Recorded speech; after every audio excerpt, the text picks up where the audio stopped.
North versus South. Here we go then, the autumn internationals getting underway in full force this coming weekend. I know we had England All Blacks and Scotland against Fiji last weekend. Great games as well, in particular the England game.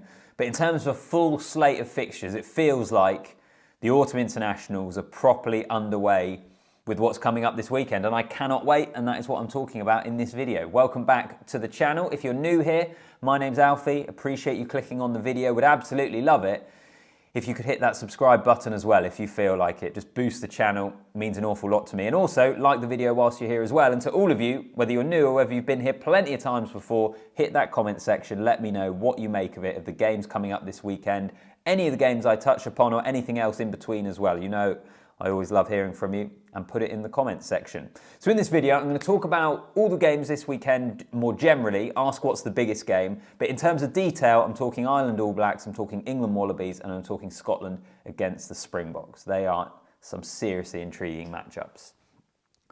First up though, what's the biggest game? Ireland-New Zealand Friday night, you've got England-Australia, Italy-Argentina, France-Japan, and then Wales-Fiji and Scotland against South Africa on the Sunday. What's the biggest game for you out of all of those? For a lot of you, it will just be the game that your nation is playing in. But even for me, being English, my eyes just get drawn to that Ireland-New Zealand game.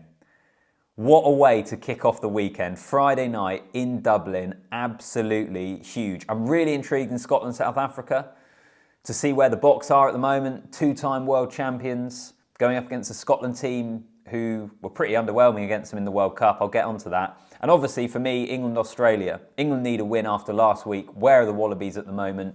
Less than a year out into a Lions tour, and there's interest in the other games as well. So for me, it's Ireland-New Zealand. For you, what's the biggest game of the weekend? Let's start off with Ireland-New Zealand though in detail, seeing as I've mentioned it already.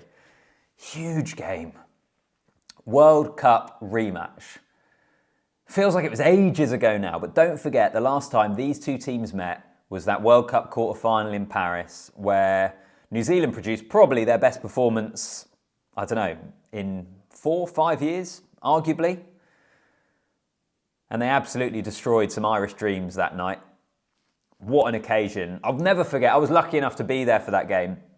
And it was my favourite game of the World Cup. I know a lot of people would say the France-South Africa game, which was also brilliant.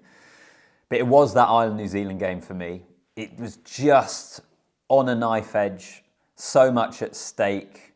I think because of that Irish narrative and the feeling, the amount of Irish fans that were around France, you felt like something was building. And that All Blacks performance, I said it then, I'll say it again, fair play. It was seriously, seriously impressive. But I'll never forget actually being in the bowels of the stadium after the game at the Stade de France and asking Brodie Retallick in the mix zone, was that personal? Was that a personal win? There was a lot going on between those two sides, all from Ireland touring New Zealand and what was said then. There was a rivalry really, really building. We've actually had it since as well, with Johnny Sexton, his book, Rico Ioane responding to that, all that sort of thing. Is this a personal game? I think Ireland are going to come steaming out of the blocks here. And look, a victory obviously doesn't make up for a World Cup quarter-final exit. It's different. The New Zealand team has changed a lot more as well. Ireland have obviously lost Sexton, but I just think there will be some demons that will want to be exercised by this Ireland team in front of their home fans. It'll be a brilliant atmosphere. I think it's going to be a great game as well. But the question really is, are Ireland heavy favourites here? We know how good Ireland are. They won the Six Nations. Yes, they lost to England at Twickenham, but they were still the Six Nations champions. They won away in South Africa in the summer. What a massive game that was, by the way. I think probably the game of the year so far. Incredible test match that they won at the death with a drop goal. Utterly brilliant stuff. And you've got a New Zealand team who had a great win against England, but I think there are still question marks over this New Zealand team and where they are at the moment and how they're building. And don't forget, New Zealand, what would it have been now? Almost, well, not quite 2 weeks ago, but they were in Japan. They then flew over to England, had a short turnaround or a short preparation time whilst being a bit jet lagged, which makes it even more impressive how they beat England at Twickenham. And now they have to go to Ireland on a 6-day turnaround. Plus they've got some injuries as well, which brings me into the team news. But I think that is why Ireland, for me, probably have favourites here. Ireland, I feel, sitting right here, right now, should win this game. Doesn't mean they're going to, but I think they are the heavy favourites. In terms of team news, New Zealand missing Cody Taylor and Beauden Barrett. So Damien McKenzie comes in at 10. What a conversion that was, by the way, to win the game against England. I don't think enough has been spoken about that. Maybe it has more in New Zealand, I don't know. But certainly here in England, obviously the focus has been more on dissecting what happened again to lose such a close game.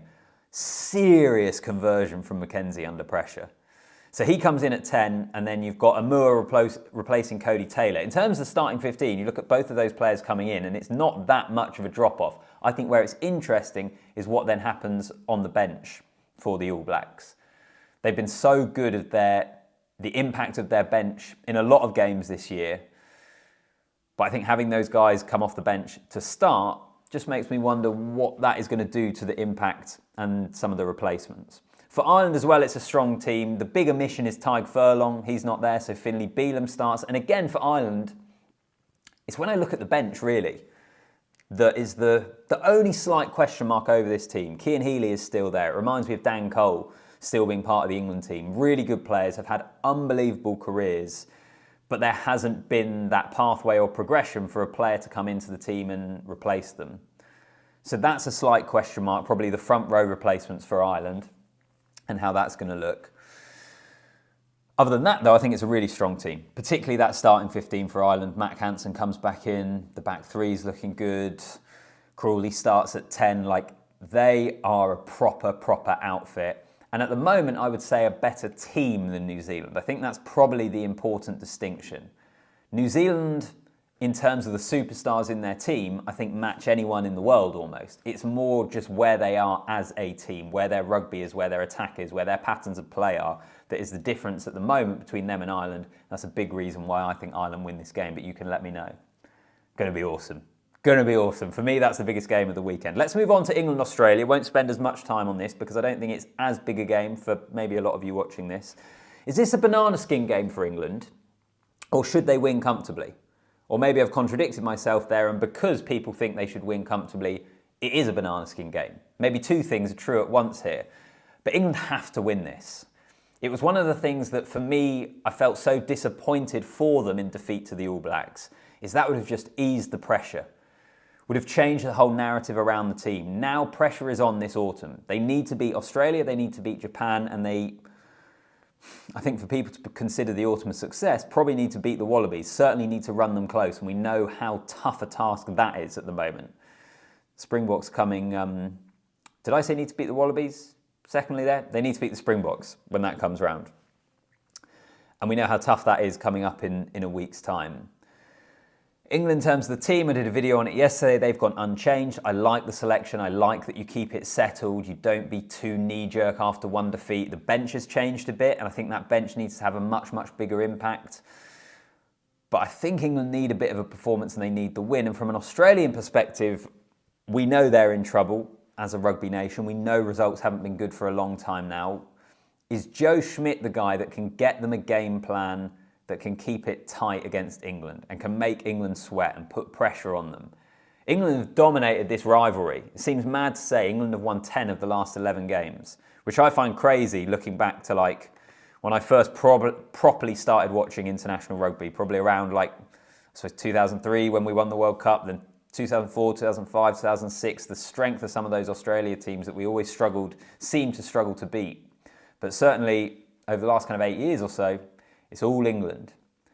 So where are Australia? And England need a massive win. On to Scotland, South Africa though, because even as an Englishman, that is a game that, again, looking back to the World Cup, is a World Cup rematch from the pool stage, where Scotland came into it and the big question was, can Scotland's attack with Finn Russell pulling the strings cause problems for the Springboks? And the answer was a big, fat no. Opening weekend of the World Cup in Marseille. Again, I was there for this one. And Scotland just got suffocated. The Boks did what they're so good at doing. They absolutely shut them down. And I think the narrative coming into this game is quite similar. Scotland are pretty stacked. There aren't many players really missing from a Scotland point of view. They're at home this time. Can they cause the Springboks problems?